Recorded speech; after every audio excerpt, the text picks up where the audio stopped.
Straight ticket voting has killed our country and has divided Americans against themselves to a level not seen since the Civil War. It's time to put in your due diligence and actually get to know who you're voting for. If half the people who vote actually watched our representatives' voting records and compared them to party platforms, not one of our representatives, senators in D.C. right now would still be there. Unfortunately, they are. I dare any of you, if you don't believe me, to go track down the last 10 years of their voting history. And I guarantee you, Grassley, Latham, Harkin, Braley, King, or Loebsack, the similarities between their voting records on things that matter will make you sick. And despite that, these men have all been in D.C. for years, and they're all complicit in destroying this country. Why on earth would we waste what little time we may or may not have by putting these snakes back into office?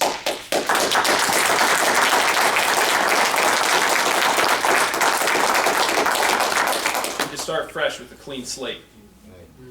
You can watch national news you want, but nothing is more affected by your actions than local government. With technology, it's never been easier to get information or get involved, so there's no excuse. It's not always entertaining, it's not always convenient, it's not always fun, but as Americans, we inherited the best ability to affect our future freedoms through government than any nation in the history of the world. It's our responsibility to protect and expand that ability for future generations ahead of us at all costs. If we lose our liberties and freedoms, and rights, as I've explained, is already happening to an extent that we don't fully know, then we have no one else to blame but ourselves. We have no one to blame for our lack of vigilance and taking for granted what men fought and died for us all the way back in 1775. My friends, we must take back what we've lost, and we must turn words into physical action. We must recognize our own ignorance and turn it into education. We must discard rhetoric and discover physical truth. We must drive out hypocrisy at all costs and elect honesty and integrity. Let us shame those who shrink from their service in the face of adversity and praise those who are actually walking the walk. I'm standing here and demanding a higher level of professionalism and excellence from our legislators. I'm expecting everyone here to immediately raise your bar of expectations and conduct from voting from all senators, Republican or Democrat. Google them, add them on Facebook, and shame them publicly on bad votes. Watch them and hold them accountable. We can't compromise any longer. If they fail, we must vote them out with prejudice so that these bad legislators, congressmen, or senators don't turn into bad legislation. And so I abhor you, as we don't have much time left. If you were to ever care and get involved, it's not unrealistic to say that it may be now or never. So I'm encouraging you to join active local groups like Oath Keepers, the Iowa Minutemen, Liberty Iowa PAC, or other fine organizations who are honest and courageous in what they do and are representative of a real defense of liberty. I encourage you to check out alternative news sources like the Next News Network or voicesofreason.org. The next words have been said before, but today they are more true and important than in any of our lifetimes. In this time of trial, let it not be said that we preferred the calm of despotism to the tempestuous sea of liberty. Let it not be said that we would sacrifice liberty for security, making ourselves deserving of neither. Let it not be said that we gave into evil, but proceeded ever more boldly against it. Let it not be said that no one cared, that no one objected once it's realized that our liberties and wealth are in jeopardy. Let it not be said that we did nothing. So in conclusion, I want you to remember, this is our republic, but only if we can keep it. So when they inevitably come for our weapons and try and take America's last defense from tyranny, I hope I'll see you all with me on the front lines of America's last stand, screaming at the top of our lungs, Molon Labe. Thank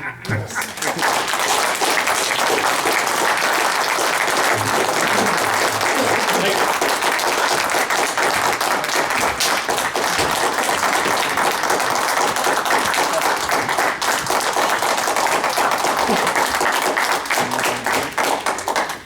Did I tell you you're going to be blessed tonight? You ain't seen nothing yet. I guarantee you. Wow. Thank you so much, man. Thank you so much. Our next guest speaker I had an honor to hear him speak in Dyersville a couple months ago. And I got to tell you, one part of me was like jacked, right? Because we've been seeing and hearing, and of course we saw some people spiking, you know, hooray, hooray on their. I'll let him get into that. My father taught me as a young boy that men don't cry. I have since then taught my sons that men do cry, but they got control of their emotions.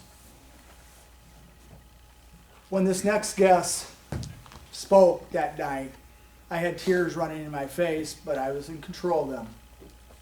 When I got in my car, I wept.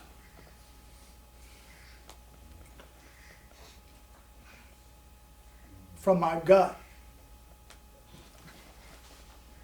What this next man's going to talk about, this man is, and this is wow. I'm sitting back there thinking, of all of our speakers tonight, including the man who gave the invocation, except for the ladies who sang the national anthem and God Bless America. Was that a blessing or what, huh? Amen. I just learned something. You can do something and switch out of that and get out of that emotion there. That's cool. Every one of these speakers tonight, you realize something? I was going to hold it off because of the veteran part I'm going to talk about, but it's hitting me here. Every one of our speakers tonight are in the military. Every one of them. Thank you all. Who all here has served in the military? Raise your hand. Round of applause. Thank you. Thank you. Thank you so much. That's our freedom. Brad Nagel, Navy SEAL, SEAL Team 6, then was taken out to start SEAL Team 7. Take it away, my man.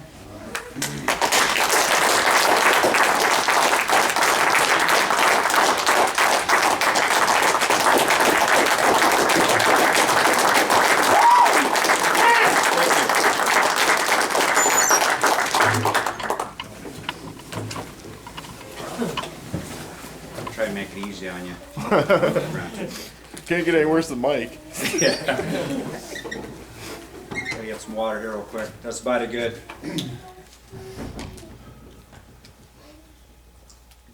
The media is saying that Republicans and the Tea Party have lost some steam.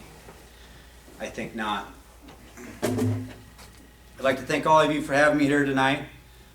I've last fall I was in Dyersville, and I really appreciate the invite. And I don't make it my way up here too often, but it's always good to be up here. So, beautiful country, and thank you very much.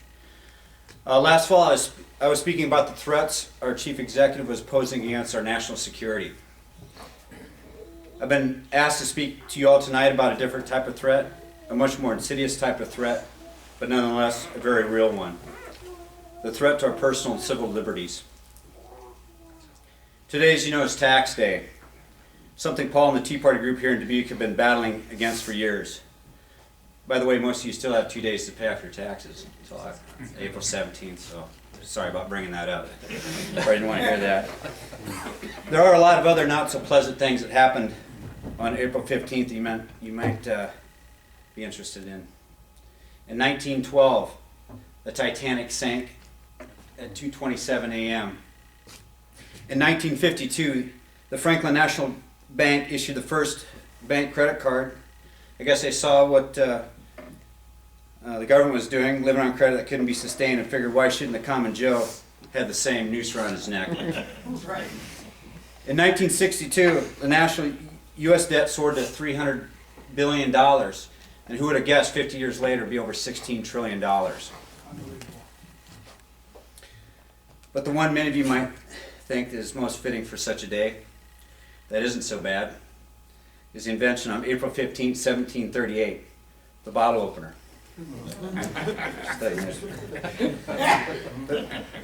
But back to the tax issue. Specifically, we as Iowans work until 11:05 a.m. every day to pay off all the taxes that we owe. We work almost half the day to pay off our taxes. How in the world does this happen? Probably asking yourself. And just where does all the money that I work for go? Well, I'm not going to give you an in-depth analytical tax speech tonight. But the question you are asking, how did these things happen? That is what I'd like to touch on. How are Americans allowing elected officials to destroy and tear down the ideas and principles that launched this into the greatest country that the earth has ever seen? We're great not because of our natural resources, our technology, even our people. We're great because of the very ideas our country was founded upon. The idea that people like me and many of you out there are willing to risk your very lives for. We're great because of the ideas of limited government, held in check by separations of power with respect towards the rule of law and consent of the governed. Let this country grow and develop into what Ronald Reagan called that shining city upon a hill. America is a land of ideas where we know the worth and value of being free people, so that we'll even lay down our lives for others that aren't Americans. How many of you had a dad or grandfather who fought in World War II? I had a great uncle who lost his life in the Korean War as a Marine. My father fought in the Vietnam War as a military advisor to the South Vietnamese. My SEAL buddy and teammate, Benjamin Smith, was asked by an Iraqi, the Kurdish Prime Minister, "What does the Constitution mean to you? Why do you come here and risk your life so I can sit here and write whatever I want to write on this paper without you telling me what to write? What is it to be an American?" Ben said it was a life-changing question for him. I'm wondering if you have ever given those questions much thought. Ben said it was such a profound question for him, it spurred him onto digging deeper into what it meant to be an American. But many of us do realize we're losing the battle on our own soil. We see it every day, and we're wondering, is this great experiment in liberty only going to last a little over a couple centuries? Or are there people, like those of you here tonight, that will refuse to let that idea die, that will do all you can to preserve it? My teammates, the SEALs, all the other men and women who have served in our military, maybe your fathers and grandfathers, and others you know who have fought to defend and protect our liberties. These freedoms are under attack, and they are affecting more than just your pocketbook. They are affecting the decisions you make every day. The type of car you drive, the sort of school your kids go to, what they get to eat, when they go to that school, whether or not you're able to start a business you dreamed of, you name it. The things coming out of DC and even Des Moines do and will affect your life in ways our founders never dreamt of. Yeah. If you were like me, you wake up some days, dare to turn on the news, and boy, I wonder if the wheels are coming off. There's a 30 fronts battle going on. I have no idea where to start. Do I engage in any of them, or put my head in the sand and hope for the best? It's absolute chaos. It can be overwhelming. So I'm going to assume that since you're here tonight, that you're one of those rare individuals who isn't quite ready to give up. You're not willing to put your head in the sand. You're not willing to stand down, and you're simply looking for some encouragement. If I could tell you a little bit about how SEALs training prepared us, not only for the battle on foreign soils, but also for the battle back home. And believe me, there is a battle going on here right now. In order to be a SEAL, you have to pass what's called basic underwater demolition SEAL training. You don't get recruited. You have to volunteer after you apply, and you have to want it. You are there to prove something, not only to the instructors, but to yourself. By the time you go to BUDS training, which is SEAL training, it's an acronym, you already have proved yourself a great extent by making it through a number of difficult tests in pre-camp. Basic underwater demolition SEAL training is the most grueling test of physical and mental toughness any special operations forces go through. And that testing is just laying the foundation for the rest of SEAL training we go through as we master other warfighting techniques. I trained on the West Coast, and we're called frogmen because of the time we spend in the water. As a young boy growing up in Cherokee, Iowa, I didn't grow up near an ocean or surfboard or anything. I wasn't on any swim team. But what I did do is I probably spent every day in the summer at the pool. I would ride my little rackety dirt bicycle I had, probably 3 miles each way on gravel roads, and sometimes on Highway 3, which I wasn't supposed to do. So parents found out a couple times. But spending all that time at the pool as a kid, believe it or not, I really believe it helped me later on in life becoming a SEAL. Helped me be comfortable in the water. And it's kind of funny how, sometimes it's the small things that can make the biggest difference in my life, and that's something I always think back on. Down by San Diego on Coronado Island, you would think the water would be great, nice and toasty warm. Anyway, I'm here to tell you the water on Coronado Island is pretty cold. The water comes through the Atlantic Drift, so it never really warms up too much.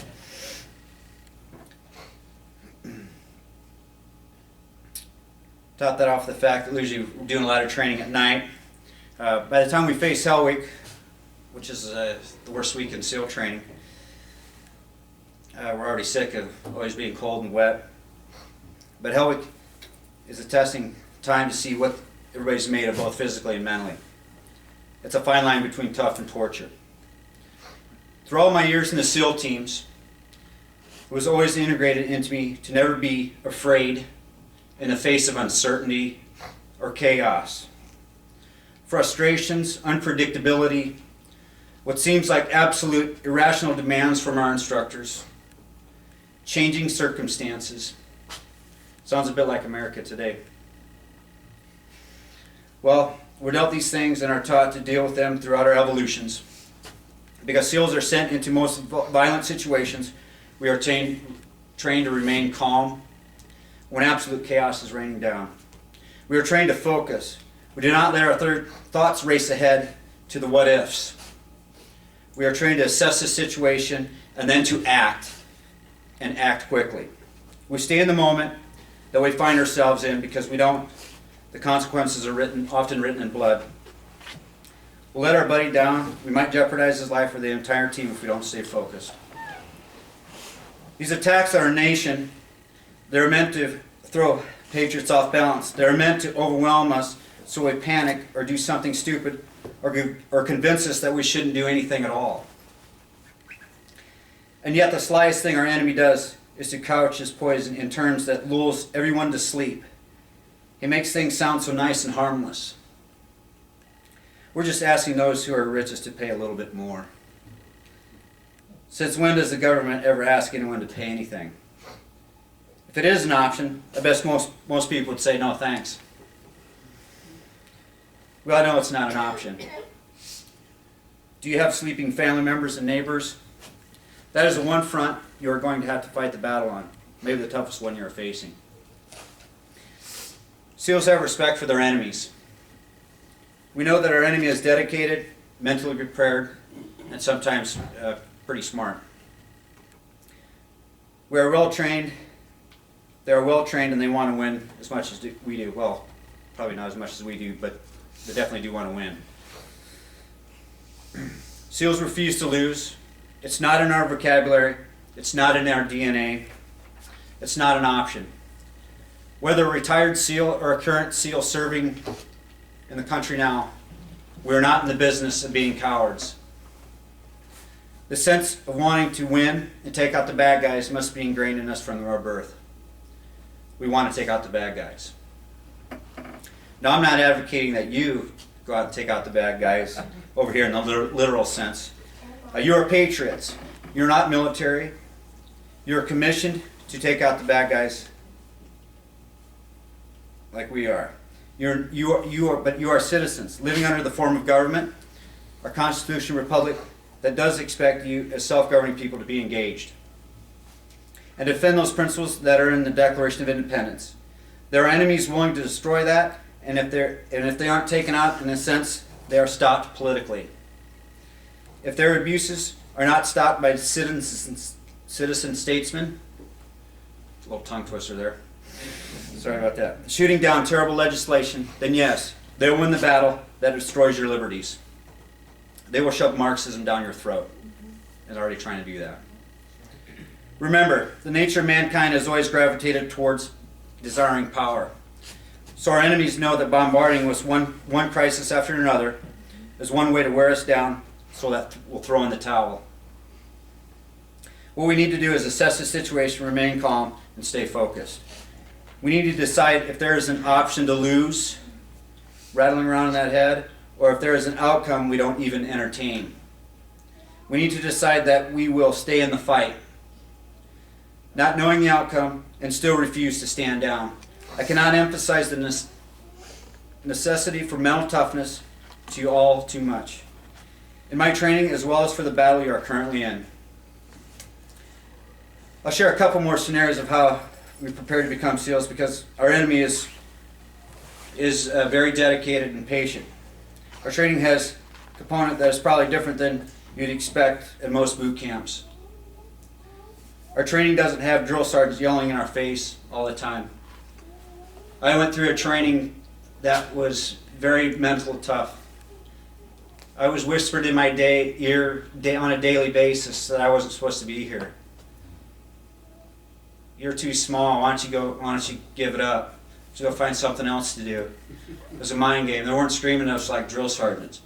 They tried to get us to quit. I remember a particular instructor used to mess with me a lot. I remember standing on the cold beach, and there was raining real hard, and big waves were crashing down, and we were all in our little boat because we had to paddle these rubber boats past the surf zone. And I was probably about 150 pounds at the time, a little soaking wet at best, 150 pounds. And this one instructor that messed with me all the time, he was in a truck, and I was sitting there shivering, and I'm looking at these huge waves, knowing that I got to paddle out past that. And I'll never forget, he says to me, "Hey, Iowa, I bet you don't have these back home, do you?" And that's true, we didn't have those back home. But I just wanted to share that with you. That's something that sticks out of my head a lot. So, they do everything. The instructors there, they did everything they can do to get our heads, get us to doubt ourselves, our abilities, to question our goals to be a SEAL. It's all part of the mind game. They want to see what you're made of, or they play other mind games with us. Like right before they send us to the ocean, they show us shark videos. Those great videos from the Shark Week. Of course, it's a night swim around San Clemente Island, so you get a good hour dose of that before you go. It's always a real treat. So, I was already terrified from Jaws from when I was a kid. So, things that mess with us, that fill us with fear, get our hearts racing even before we get anywhere near the water. So they want to make sure the only ones who really want it make it. They know that with what you're going to face, it will need this mental tenacity as well as physical toughness, so they mess with our minds. Is what I mentioned earlier about how they make things sound so nice and sweet. That's how the enemy works on patriots over here. Same way. How often have you had a thought about some issue that has come up? You're right on track because you're looking through the issue through the lens of the Constitution, and yet you find yourself thinking, well, I better not say that. My neighbor might think I'm a loose cannon or something. How many times have you felt the whisper of a statist or some progressive that goes something like this? You don't have time to be involved in political stuff. Who are you to question whether or not they need more taxes for these roads? Why in the world should I complain about paying for that kid's preschool even if I can't afford it for my own? Men, I'm talking to you guys right now. Quit being afraid of speaking your mind. There's one thing that has worked to effectively silence you guys, and clarity that you bring to the table is that fear of the politically correct crowd. Worrying about the neighbors, worrying about what neighbors might think, don't let them do that. The real world The world you are called to defend, you can't afford to have your strength and your incitement squelched as you see right through all this political correctness. The stakes are too high. I've met a lot of women along the way who are willing to put their necks on the line.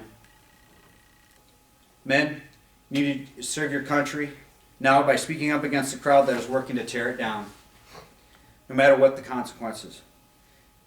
Make these characters that are tearing at our very fabric of the country turn and run. We need to put them on the defensive. Doubts in our minds, fear to be engaged, that is what make or break this country. During Hell Week, the play on these doubts of having a truck in our view. This truck has coffee and donuts in it. They're offering us warm blankets, a warm bed. Do you know how incredibly tempting a warm bed is? Knowing that you can sleep. When you've been wet and cold, miserable for days. Going on very little sleep, your mind isn't working as clear as you'd like it. And then here's this truck, offering you all the creature comforts you would love to cave into, because if you go out for the donut truck, you're done.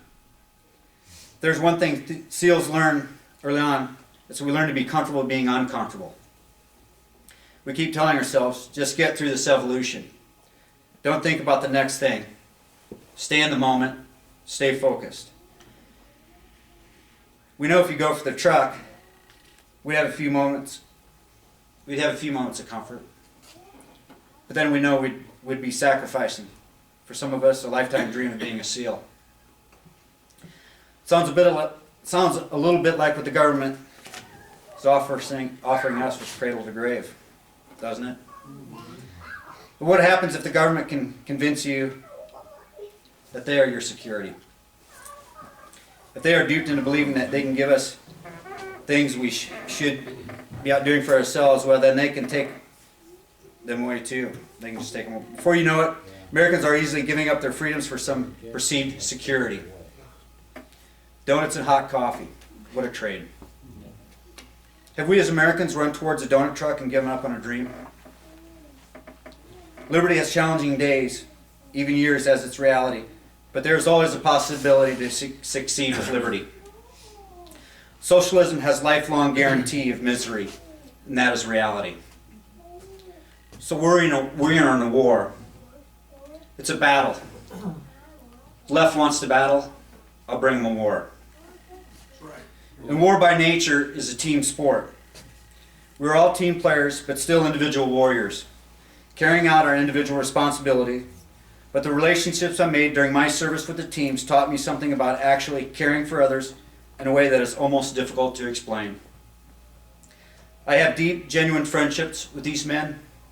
I know they will always have my back, just as I always have theirs. Working, fighting, and defending our country alongside these men has forged a brotherhood like no other than I have never known or will ever know. These are the types of relationships that you can develop. Standing your ground for this country now, at a time when America is such at a crossroads, with others who believe the same way you do, who have your back as you have theirs. It is a rare opportunity to step out of your comfort zone, to stand up for what you know is right, to lead, and I promise you, you will make lifelong friendships. Sure, that is not the end goal here, but it's a great byproduct. You're going to make enemies too, but guess what? These people were already at odds with you. Now there's simply no secret about it. But the relationships you make as you stand together to defend this country, those friendships will last a lifetime, because you know you are a part of something special. Be an American who understands the privileges of being born here. Think about it. You didn't have to apply for citizenship. Well, most of you anyways. Not like we had to apply to be a SEAL. We understand what you have. Like we understand to a great degree, and what we're signing into. Now you need to convince your fellow Americans who are asleep. Those you wake up and those who are already arm in arm with you, those are the ones that you have the sense that they're part of something very special. There's a saying that by changing the momentum on the battlefield, you change the momentum of a country. I think that is what we've been seeing in the last few years. An awareness that indeed there is a battle being waged and that we need to get engaged if we can save this country. I am sure there was great uncertainty in the outcome of 1773. A bunch of ragtag farmers and merchants, even lawyers, taking on the most powerful military in the world at a time. No one could have ever imagined that such an incredible country would rise from the initial battle at Lexington. It's 240 years later.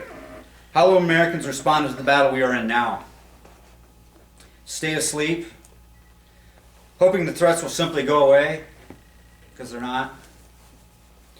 Or will we pull together as a team of patriots, willing to sacrifice for our country in ways we could have ever imagined? Giving whatever piece of our own individual talents we've been gifted, or will we just stand down? At the end of our training, those who make it, in my SEAL training class, I had 27, graduated out of 155. That gave us something very special. You probably heard of the trident we receive. It's a pin, something we hold dear because of what it means to us. Sort of like you hold something dear to you that you worked very hard for. When they place these tridents on our chest, there's a ceremony and a couple of statements I'd like to read to you. It refers to the integrity behind the trident, as well as what the men are not willing to settle for, mediocrity. Here's the first one, the integrity behind that trident. There's only one reason this trident is polished to such a high gold shine. There is so much person, that is so each person does nothing to tarnish it. Everybody carries his weight. Everyone lives up to that expectation. Everyone takes care of one another. The nation is counting on you to do that job. That is not a slogan.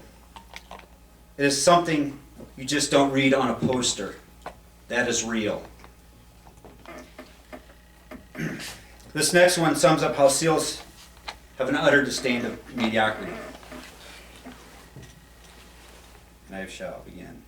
In a society where mediocrity is the standard and even rewarded, there's an intense fascination with men who detest mediocrity, who refuse to define themselves in conventional terms, who seek to transcend traditionally defined human capabilities. You are the men who will adapt and overcome any and all obstacles. You press an hour to hour because you want it deep down inside. I believe that you have that integrity. I believe you will not squander it. Due to apathy, what our founders have done, you are here tonight because I believe you too have a great disdain for the mediocrity, and that you desire, just like me and my team members, to overcome any and all obstacles to defend our country. I am trusting that you will do all you can to make your fellow citizens, wake your fellow citizens up from sleep, and lead in such a way that shows you understand what a privilege it is to be an American. Allow me to introduce myself once again. My name is Brad Nagel. I'm a military veteran. I'm an American and an Iowan who is not afraid. Thank you.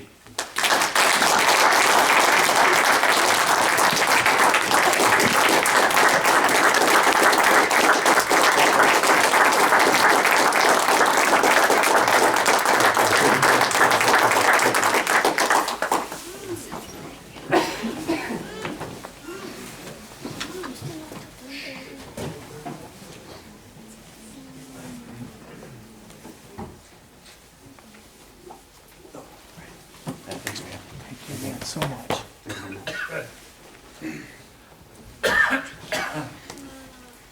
Wow.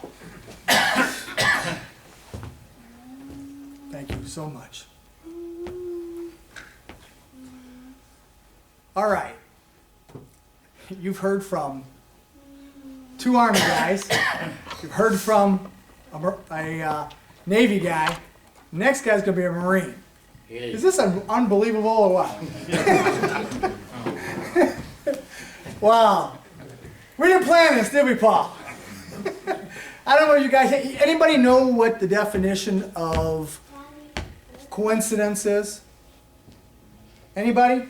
Just one person say you know what it is. Say it. What's a coincidence? Someone brave here willing to give me what a coincidence is, and like Webster. What does Webster say a coincidence is? It's God's way of remaining anonymous. Hang on. You know where I'm going. But what's that? What's Webster say? What does Webster say? What, Webster? Yeah, what does Webster say? I don't care what Webster says. Well, I hang like on, what God but says. you know where I'm going, right? I think we can answer. A mentor of mine once told me, I was sitting with a bunch of guys over in Indiana, and we were getting ready for some great speakers. Anybody ever heard of Jim Rohn? Yeah. Well, Jim Rohn was a mentor to this guy. His name is Les Brown. Well, I've been very blessed to have Les Brown as my mentor. And if you would put him in your prayers, he's kicked cancer once before, and it looks like it's going to get him now. So he's really going off. But anyhow, Les Brown comes in once. I have like 20 guys on my team. We're over there going to listen to all these guys speak. And I knew he was there. I didn't know he was going to come in that night. And this is the night before the big, right? The big speeches.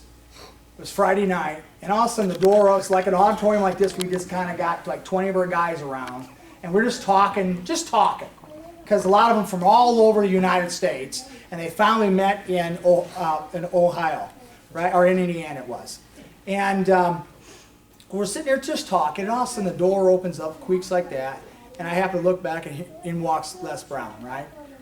And so he said, hey, do you mind if I talk to the guys for a little bit? I go, no, yeah, go ahead, Les. And then he asked us that. What is the definition of coincidence? Well, of course, everybody says, it's a chance of things happening. It just appears, it happens, right? Well, he told me and us, from this day forward, I'm going to change your definition. He says, your new definition of a coincidence is just God's way of staying anonymous. Yeah. Oh, that just happened, right? God's in control, man. And just like tonight here, we have every part of it, Is there anybody here from the Coast Guard? Those girls had to be from the Coast Guard. Has anybody seen the Crispy Treats? Or what are these? Toll House cookie bars. Toll House cookie bars, right? Now, if you're going to choose between these and the cookies, I won't tell you that I made them. I made the cookies. Listen, we got some cookies back there. We got some of these other treats. And, take as many as you want. We got a whole bunch. We're looking for 500 people, right? And which showed up before, hundreds of people. And I'm blessed tonight that every one of you here. You all give yourself a hand of applause, okay? And there's some pencils back there. So pencils and the cookies and things. Take some of them if you want to put something in the bucket for them. Don't leave any here tonight. Take them with you. And then we also got our T-shirts, right? There's a black one back there and the white one. And, we're asking a donation of $10. If you can't afford it and you want one, take one, okay? We want you to have it. Wear the plow colors. What do you call that again, that pin? Try that. The other night, about 3 weeks ago, for the first time, I heard people talk about it, but I watched that entire program, Hell Week. Has anyone seen that? I heard about it, but nowhere did I ever think that what these guys went through. He just talks like 2 minutes about what it was. Standing there at the water hitting you. And, these guys, their guys are telling them, give up, man, you're no good. Well, wait, get out of here. You're wasting our time. You're wasting our money, right? Unbelievable what these guys went through. Put them through water. You got to watch that program. It is unreal. Man. Wow. Superhuman. So, they were the Trident. We can wear a T-shirt, right? Wear these colors proud. Go around like both these guys are talking. It's time to stand up for these idiots, the people who are ruining America. That all these men and women have literally put their lives on the lines, died for. People who are dying every single day for us. All right. We got expenses and things like that. I think is there a bucket being passed? We're going to pass the buck around. Don't think you're obligated, okay? But, you know, we have expenses, and we're pretty small, if you can see. So if you feel like giving, we're going to put a bucket around and put a couple bucks or put a couple hundred. We don't care, whatever you want to put in there. Yeah, you had a question? Yeah. What do you make a check out to? Tea Party. Yep. Dubuque Tea Party, Mickey Mouse. We'll just put it in the bank. We don't care. Is there any other questions you have at this time? And I'm going to announce the last one. Yes, ma'am. I just have a quick question for both military men. Yeah. Can you give me just a rough idea, the men and women you serve with, how many feel the way we do, that our government is not working with us and for us? Roughly a percentage. Most of them that I keep in contact with from Iraq are all exactly the same page as I am. Like-minded? Exactly. And a lot of them that I was deployed with most recently to Afghanistan, they're right behind. They're coming along. Not everybody's on the same page, but people are starting to pay attention and figure out stuff's messed up. Okay, how about you, Brad? I've recently, definitely everybody in my community is pretty much the same. I mean, the SEAL community is the same. But I do know some of the way that things are going on overseas, especially in Afghanistan. It's a lot of the conventional units now. I see they're getting more, there's a lot more irritation and agitation of people in the service now, especially out of Afghanistan, because now, for example, they're not eating, I think, breakfast anymore. Yep. They're limited to like 2 meals a day. Unbelievable. So you got these guys, and that's, you know, and that's why when these veterans come home, there's going to be an influx of veterans coming into the state of Iowa. I mean, they're going to need folks like you, man. I mean, just to support and, you know, so it's unfortunate, but that's kind of what I have on that. So I think definitely everybody's aware that things are messed up, definitely even overseas. They know it. So. Are you familiar with President Kennedy's warning before he was assassinated? He was at Columbia University and said the high office of the president has been used to foment a plot to destroy the Americans' freedom, and before I leave office I must inform the citizen of his plight. I didn't hear it. Yeah, it was at Columbia University. Does anyone else have any other questions for Brad or anybody else who spoke right now? Yes, Karen. I just have one for Brad. How many of the SEAL Team 6 are left that were supposed to be there for the, when they went to capture or kill Bin Laden? I know they're all dying now because maybe there's a hit list is what I was thinking, you know? No, I mean, that's all maybe conspiracy theories a little bit. There's plenty of guys. I mean, it's a very, very huge, it's a very extremely large team. That were there that day, that they were at the compound and that took out, I believe different about Bin Laden, but as far as that were there that day when they went over to? I know the guys that were there are fine. They're still there? They're still alive? Yeah. Oh, okay. Yes. I just heard different things. Yeah, no, I just ran into the guy who wrote the No Easy Day the other day in the airport in Dallas, so I know he's okay. Yeah, Brad knew these guys personally. Every one of those guys in there. Everyone, was it, or just?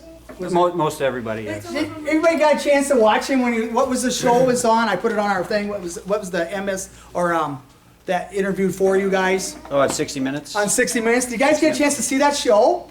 You got to see it. Just go to YouTube and type 60 Minutes and type SEAL Team. SEAL Team, okay? And it'll pop up. It's amazing. Watch that show. Unbelievable. And you know, tonight he's focused on one thing. Brad speaks about a lot of things, guys, and the stuff that he's experienced from our administration. You know, we as Americans should be ashamed. can I share one thing that really hit me hard? It's the part that I cried about. Okay? This man is literally a weapon. I don't have to tell you that, right? They all are weapons. And they know how to get in places and do things silently and get out of there, right?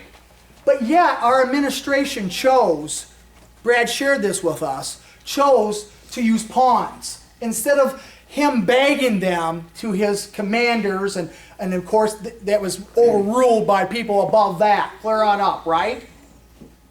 They could go in, extract what they needed to extract, but they chose to use pawns. That means other soldiers that aren't quite as important as the SEAL team. And that's sick. Absolutely sick. Here's a man, these men are willing to die, and they're willing to put their lives on for each and every one of us. That means including the pawns. And this is the kind of stuff, it's a political war that's going on, and this is kind of stuff that he didn't talk about tonight. We'd be here all night, and some of us wouldn't care. But we got to draw a line somewhere, right? So pray for these guys that are active today, right? They have to go through the same stuff that this man and his buddies have gone through. We need to pray for them. And I'll tell you, Brad, you just let us in, Tom. How about this, Tom, right? What the words you just said, and you answered what you just said there. We all heard. I was in 1965, I was born. 1968, Tom, right?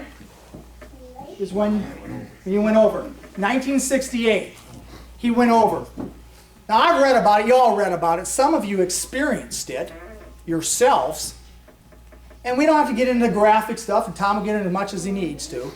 But no one should ever be treated like what happened, not just at Vietnam, the political war, Korea, all those other ones that we don't even know about. Am I right, Brad? Mm-hmm. Stuff we don't even hear about.